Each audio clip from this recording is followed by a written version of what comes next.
If you're in Michigan and wondering what the risk of what it's like to go through a major home claim, we got Fritz Ball here who went through over a $400,000 home claim and just kind of talk about his experience and to see what it's like to go through it. So just kind of start it off with tell us a little bit about yourself, like a little short little background for you.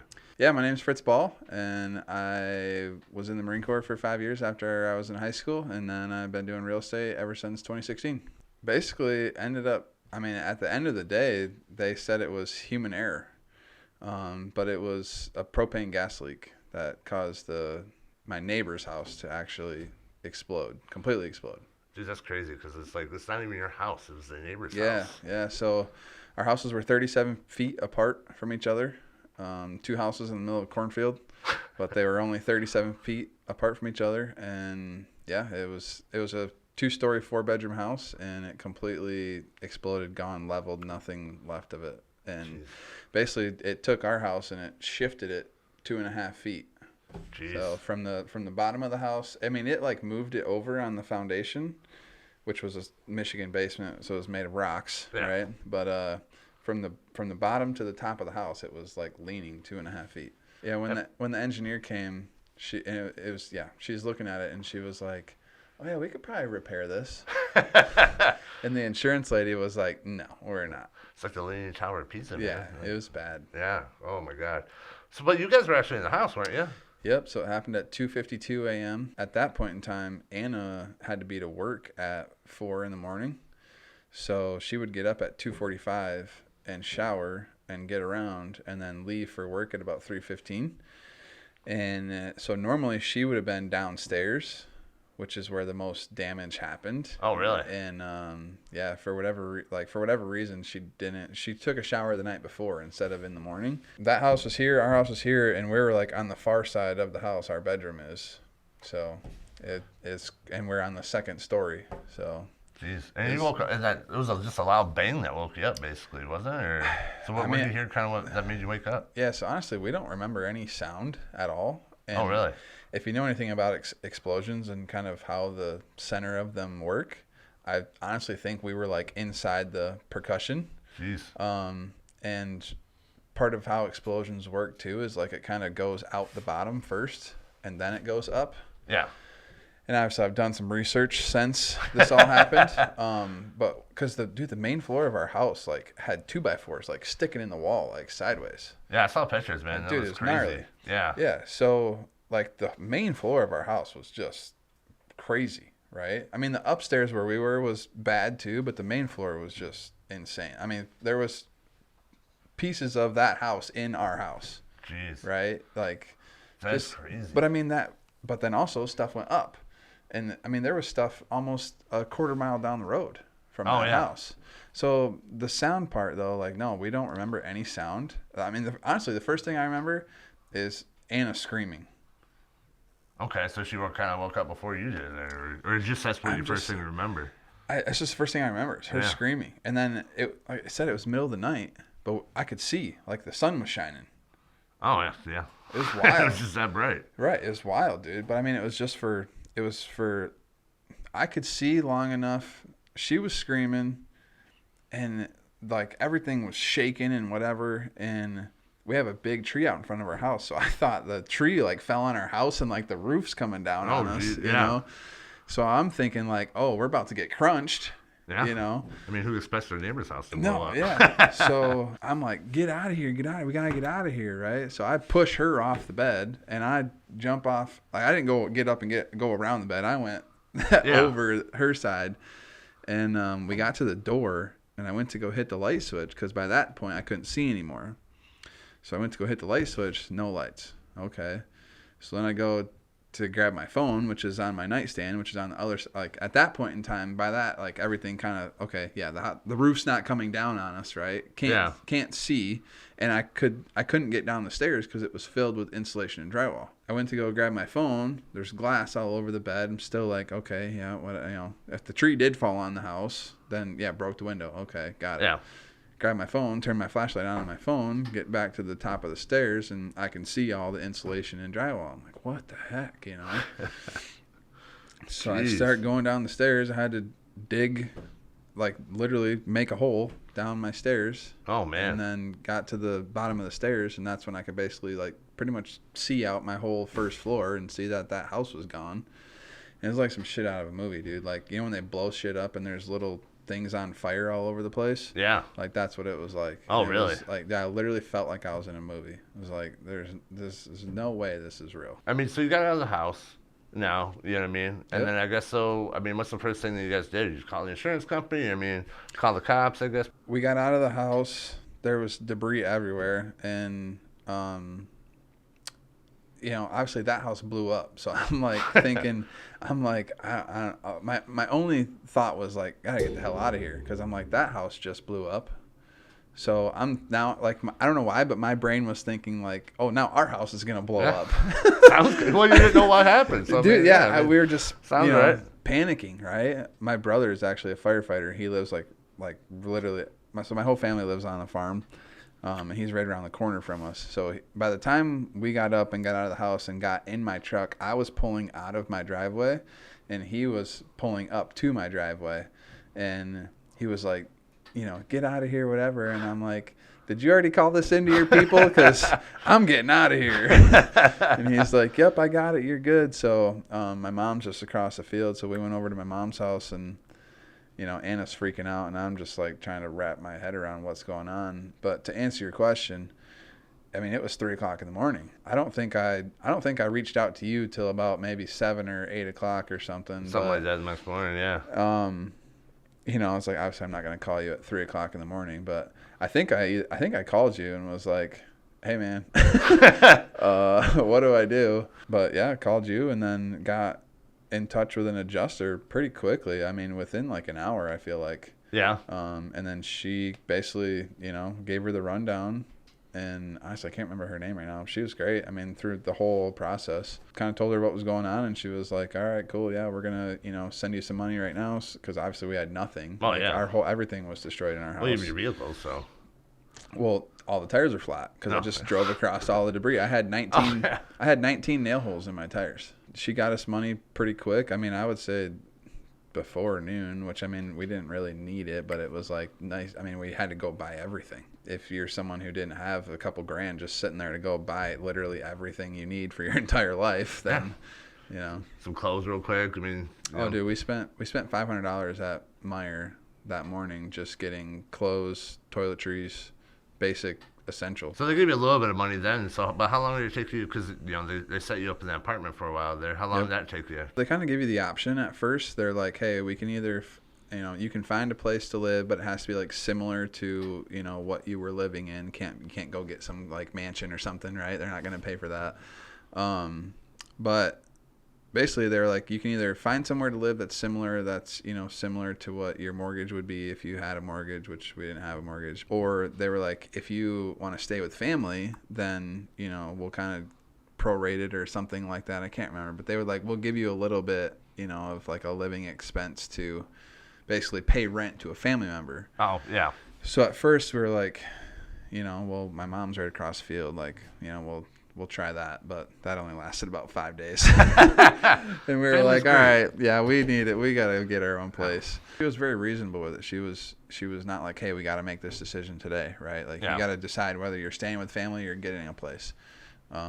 It was, I mean, pretty fluid. I think once we made the decision to go find a place, we found a place like the same day. And then, I mean, basically all she needed was paperwork and the money. I mean, it was awesome. Super fast. Money was always there whenever we needed it, as long as it was a legitimate, you know, thing that we needed money for. Your whole life just kind of got turned upside down. Like, how long did it kind of feel like, okay, we're finally like, yes, we got to go through this whole craziness, but we're kind of like, okay, we're safe. We're to some point like, okay, there's some normalization kind of back into it. How long did that kind of take? I mean, the whole, like, for me, I mean, obviously military background, deployment, whatever, right? Like, within about the time it took to get from our house in the truck to my mom's house, and then inside my mom's house, got some clothes on us. You know, Anna was all freaking out, and I'm just like, look, all that stuff is replaceable. Yeah. Like, you're good, I'm good, we're good. It's gonna be fine, right? Yeah, dog's good.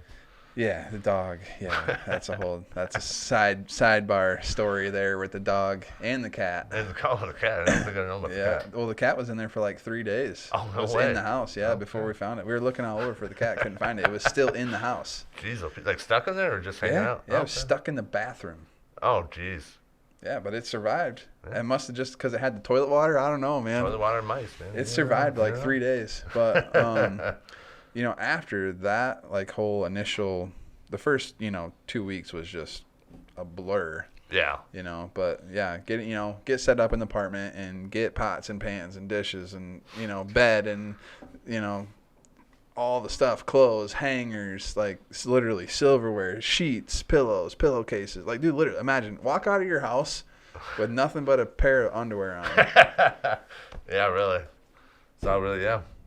Oh, man. So it probably took about really 3 months, I'd say, to be like, okay, yeah, we finally like are in a groove. So now you get into normalization, but then at the same time, now you got to talk about, okay, how are we rebuilding the house? Like, how was that supposed to go? I mean, like, that was how they valued the house. Like, how'd that kind of go? So the rebuilding part of it really kind of had to start right away. Yeah. Because, and maybe you can correct me on this, but you really only have 12 months for the most part. Something like that, which we were super fortunate that they actually gave us, I think, 2 extra months. Yeah, I knew it was a couple. Because everything was with COVID and everything. Yeah. You couldn't get anything, and it was a whole nother disaster. But, I mean, yeah, really, we started right away, and I basically drew my own floor plan and gave it to the builder and was like, hey, this is kind of what I want to do. And he sent it to his architect, and the architect, turned it into plans. And then you have to send the plans to the insurance people, and they have to sign off on them and all that jazz. But so they were pretty easy to work with. It wasn't like, oh, hey, look, it's got to be exactly this way. It's like just like, hey, this is how much money you got to spend. You kind of got to do it similar. They're really pretty lenient, but they want to see, especially for our situation with the Michigan basement, like you're not going to rebuild on that. We would have had to pour a new basement, right? But since our house was a 2-story house, they wanted to kind of see us rebuild another like 2-story house, right? Yeah. And our house was basically like a 2-bed, 1-bath house. Yeah. And I'm talking to the insurance lady. I'm like, hey, if I'm going to build something, I'm not going to build a 2-bedroom, 1-bath, 1,000 square foot farmhouse. Like, Let's be real, right? Like, you can't even, like, no builder's going to build 1,000 square foot 2-story house anyways. Not anymore, no. So I was like, okay, should we do something like just a normal, like, 3-bed, 2-bath, 2-story, house with a normal basement? And she's like, oh, yeah, that's great. That's fine. No big deal. So that's what we drafted up I had a builder in my life at that time, right? So he already had some plans, and we just kind of adjusted and went from there. With that, though, so, I mean, you guys actually ended up adding some extra money to it to kind of actually make it more of what you guys really wanted to. Yeah, so initially they want to see something similar, which I was, like, not super excited about. But I was like, okay, let's just get through this step, and then maybe let's see if we can do something different on the back end, right? So we got through that step. We got that approved. And then they're like, okay, yep, we're going to max you out on your, whatever you want to call it. Replacement cost. Replacement cost, yep. Because the cost to rebuild that house was more than what our replacement cost was. Not by much, but a little bit more. So they're like, okay, here you go. At that point, once they approved that, I was like, hey, so what if we want to do something a little different? Let's tweak a little bit more. Yeah. And they're like, yeah, I mean, you can pretty much do whatever you want at this point. I was like, sweet. So that's when I basically drew my own floor plan of the ranch house. I took the 2-story, made it a ranch. To answer your question, we took the insurance money right. and then basically got a little bit more money on top of that, and kind of with everything else, right, with the personal stuff and the barns and everything. So we basically took all of that money and put it just towards the build. Okay. You know what I'm saying? Yeah. Instead of saying, oh, we got, $100,000 for personal stuff, let's go blow it on cars or whatever, right? We basically took all the insurance money that we got for everything, for the house, the barns, and the personal stuff. We just put it into the house. I mean, the house is probably nicer than what it was, but I mean, would you go through all that again just to kind of pick the nicer house? Or I mean, the house is way nicer. The house before was like 950 square foot farmhouse with a Michigan basement. So basically no basement. Yeah. I mean, yeah, the house is way nicer. I mean, I would not recommend doing that, going through what I had to go through. It was, I don't know, man. Sometimes we're there and we're like, we kind of miss our old house, you know? Oh, I bet. It's weird. No, I bet. Well, I mean, because you lived there for a while before all that, didn't you? I mean, I owned the house for about 11 or 12 years. Okay. Jeez, yeah. So we didn't live there. I owned it. I bought it in 2008 for $20,000, and then I gutted it, and then I was broke because it was 2010. Yeah. So then I was like, I don't know what to do with my hands, right? I joined the Marine Corps, and the whole time I was in the Marine Corps, I didn't work on it. Yeah. But I had some deployment money saved up when I got home, so I started working on it when I moved back home. Just stuck some money into it, started real estate at the same time, and started making some money in real estate. So literally all the money I made in real estate just went into that. So I pretty much completely, when I bought it, I gutted it down to the studs. And then when I moved back home from the Marine Corps, fixed it all up, all knew everything: insulation, drywall, plumbing, electrical, everything. A lot of work into it, yeah. Yeah, I had about $70,000 in repairs into it. Jeez. Before we finally moved into it. I mean, everything. Oh, yeah. Siding, windows, doors, literally everything. The only thing that was original of the house was the foundation and the studs. What was the hardest thing that you, like, what did you feel like, or the thing that stuck out to you as, like, something that was the hardest? The most difficult thing was probably having to do the whole itemized list of literally every single thing that you own, like all the way down to pens, paper clips, paper, salt and pepper shaker, you know, the whole itemized list of literally everything that was in the house. Yeah. You know, that took us about 3 months to do that. Yeah. Because you don't, like, you know, we sat, like, the first day we sat down and we're like, okay, we just went like all day long, right? Just, I bet. Just her and I going back and forth. And we were just like sitting there like, okay, let's pretend we're in the kitchen, right? Okay, what all did we have in the kitchen?